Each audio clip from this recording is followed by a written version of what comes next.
धम्मपद पाली साहित्य का एक अमूल्य ग्रंथ रत्न है। बौद्ध जगत में इसका उसी प्रकार प्रचार है जिस प्रकार हिंदुओं में गीता और ईसाइयों में बाइबल तथा मुस्लिमों में कुरान।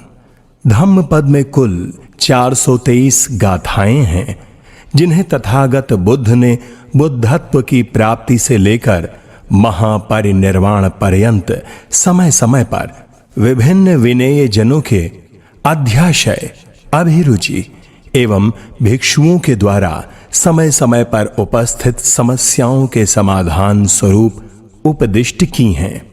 इसे बुद्ध के परिनिर्वाण के पश्चात बौद्ध सांगीतिकर्ताओं ने एकत्रित कर विषय वस्तु के अनुसार क्रमशः विभिन्न वर्गों में बिठाया है। धम्मपद 26 वर्ग और 423 गाथाओं में निबद्ध है। अत्तानं चेपियं जय्या रक्षेयतं सुरक्षितं तिन्नमन्यतरं यामं पटिजज्ञेय पंडितो। अर्थात अपने को यदि प्रिय समझे तो अपने को सुरक्षित रखे। पंडित तीनों में से किसी एक पहर में अवश्य जागरण करे। अत्तानमेव पठमं पटिरूपे निवेशये अथन्य मनुष्यासेय न किलिस्येय पंडितो। अर्थात पहले अपने को ही उचित काम में लगाए, बाद में दूसरों को उपदेश दे। इस तरह पंडित क्लेश को प्राप्त नहीं होगा। अत्तानं चेतथा कैरा इथान्य मनुषासति सुदन्तो वतदमेत अत्ता हि किरदुद्धमो। अर्थात अपने को वैसा बनावे जैसा दूसरों को अनुशासन करता है। पहले अपने को भली प्रकार दमन करके दूसरे का दमन करे। वस्तुतः अपने को दमन करना ही कठिन है। अत्ता हि आत्मनो नाथो को हि नाथो परोसिया आत्तनाव सुदन्तेन नाथं लवति दुर्लभं। अर्थात व्यक्ति अपना स्वामी आप है, भला दूसरा कोई उसका स्वामी क्या होगा। अपने ही को अच्छी तरह दमन कर लेने से वह दुर्लभ स्वामी अर्थात निर्वाण को पाता है। आत्तनावगतं पापं आत्तजं आत्तसंभवं अभिमंतति दुम्मेदं वज्रं वंशमयं मणिं। अर्थात अपने से जात, अपने से उत्पन्न, अपने से किया पाप करने वाले दुर्बुद्धि को पाषाण में वज्रमणि की चोट की भांति पीड़ित करता है।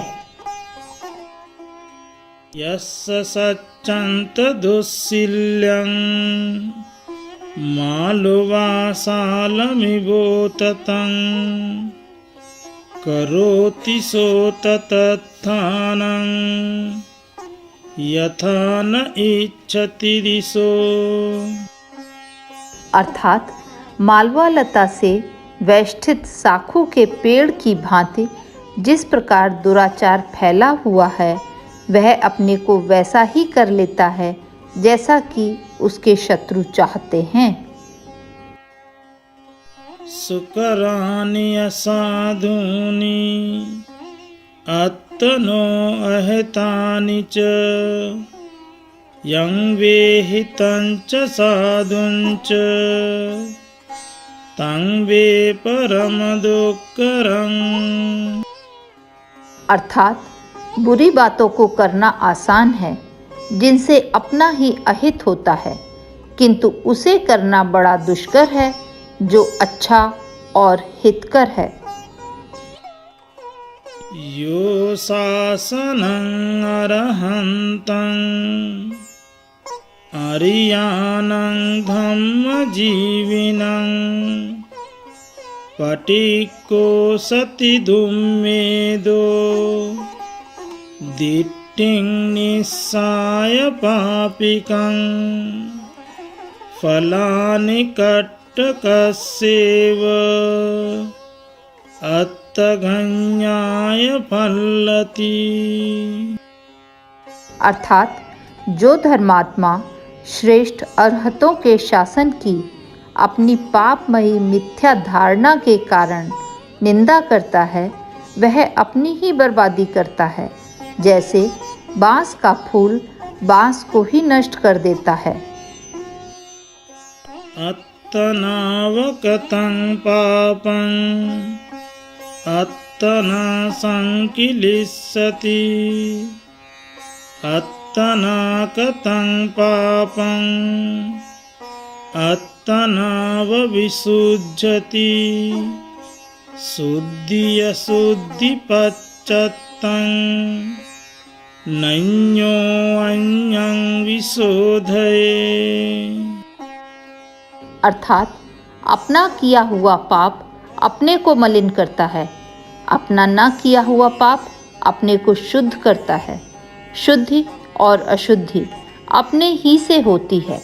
दूसरा आदमी दूसरे आदमी को शुद्ध नहीं कर सकता। अत्तदत्तं परत्थेन बहुनापि न हापये अत्तदत्तमपिज्ञाय सदत्तपशुतोषिया। अर्थात पराये के बहुत हित के लिए भी अपने हित की हानि न करे, अपने अर्थ की बात को समझकर अपने ही अर्थ के साधन में लग जाए। तथागत से यही प्रार्थना है कि जो भी इस धम्म पद को सुने उनमें अनित्यता और अनात्मता आदि का बोध हो और अंततोगत्वा वे बुद्धत्व को प्राप्त हों। ये संसार ये आर्य जनों से सदा भरा रहे तथा आध्यात्म सद्बुद्धि को प्राप्त करे।